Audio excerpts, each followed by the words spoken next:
I wanted to review with you two ways to analyze markets on higher time frames.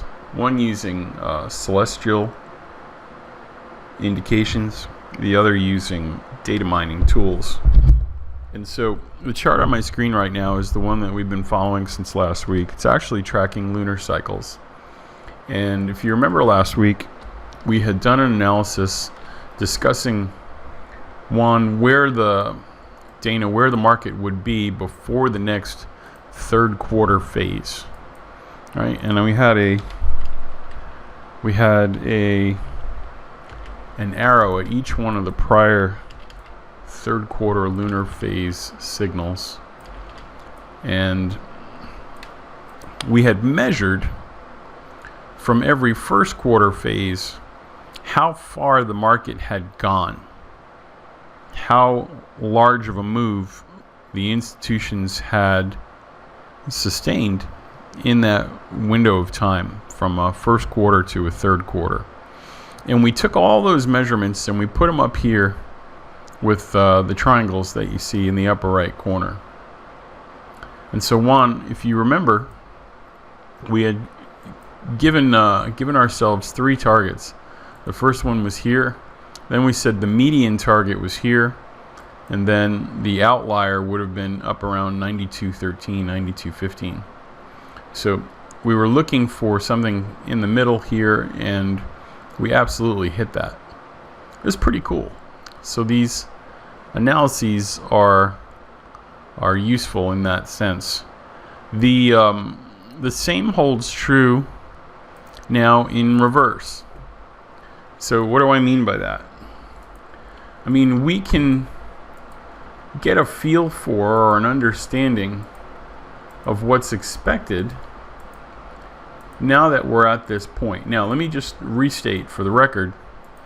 The software has the ability to advance or retard the signals. And so, Dana, in this case, Tom, I'm advancing the signals 3 days, 1, 2, 3 days in advance. And when I do that, I seem to sync up with the institutional patterns. That is to say, I think banks are front-running these celestial energy patterns. So they know when the general populace is about to feel better or worse, their environmental conditions are going to improve or degrade. And so they begin to front-run the market with their orders. So 3 seems to be a really healthy number for the NQ in particular. Now, if we go back and look at how far the market fell at the Q3s, we'll go from the high of the Q3 to the maximum adverse excursion, how far it actually went down. So from the high to the next Q1, how far it actually went down. Whoops. So I'm just building these arrows, or triangles rather, forgive me, these triangles, to get a sense of how far between the Q1 and the Q3 did the market actually fall. And when the market was on a tear, you can see those movements were small to none.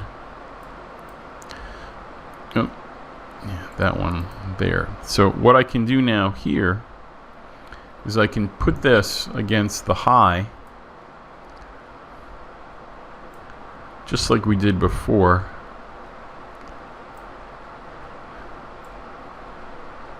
We have those 4 levels plus the 5th, which is very small. So we've already passed the 5th one.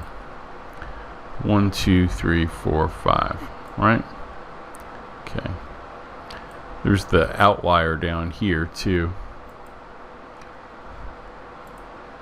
We'll go ahead from the open to there.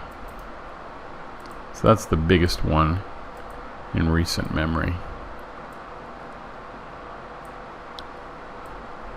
There we go. So inside of these, we now have several areas of note. We have kind of the low end, the median, and then the outlier, just like before, based on the exertion analysis. So that would put us in the NQ back down at 89.59 at some point. The middle ground is around 8700, 8710, and then the extreme outlier would be 8513.75. But we're definitely in a selling pressure window based off of how our environmental conditions change in the third quarter phase. There's a signal to the receptors in our brains and our social consciousness that energy is about to be void. There's no reflected energy off the surface of the moon towards the surface of the sun.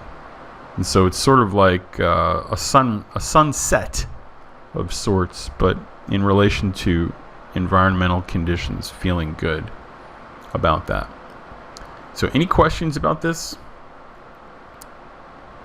There is an alternate method of analyzing this market.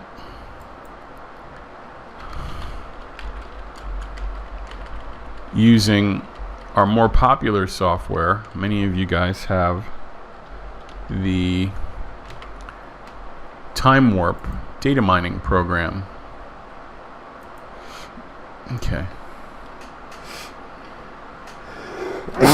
You can, Juan, if you're a counter trend trader, though, this is a time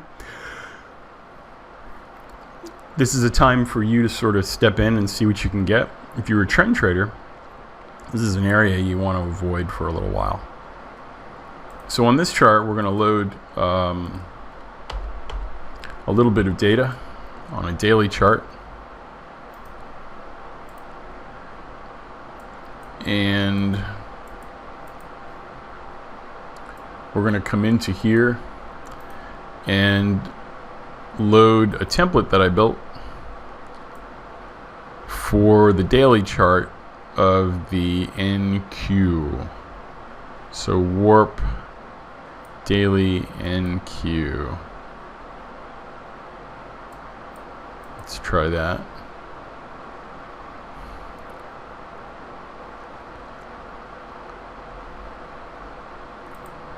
So this data that's come back is an analysis of the NQ over the last 10 years, looking for recurring movements in time. So I'm going to make the dot offset a little larger. Let's say 250, and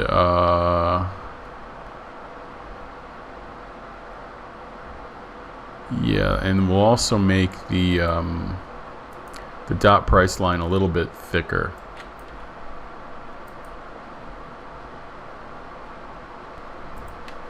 Okay, so here it's come back, and what you'll see is that we have signals based on recurring patterns in time over the last 10 years. So all of these signals coming back were forecasted signals. In the upper right corner of your screen, you'll see the next three: Friday the 17th, Monday the 20th, and Saturday the 1st. On the 13th, in line up with our celestial analysis, we have a data mined reversal. So on Monday, the software was warning us, hey, listen, we're coming into a period of time historically where markets are usually driven down or selling pressure is applied to the bank on a daily time frame. If you have the software, the system inputs are a 5 on the swing strength historically, And we're looking back 45 days, 91 days, 182 days, and 365 days for historical swing patterns using the data mining techniques. Okay, so a 5, a 45, 91, 182, and 365. So completely different from the original analysis, which is based on a celestial delta in environmental energy. This one's just based on behavior patterns. And you can see here in that same instance, we do have sort of this cause for concern if we're long, where we expect at least a momentary area of chop or a push down, which we're starting to see and achieve. So next uptrend move, similar to the one on the 12th, the 9th of December, the 25th of November, is coming on Friday, the 17th of January. Any questions about that? So we're in a selling pressure phase for a little while based off of two techniques. One, a celestial technique. The other based off of a data mining application.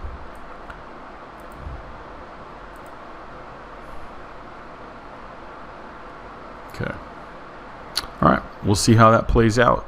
Today's date is the 15th. And we'll come back next week on the 22nd and see how that played out.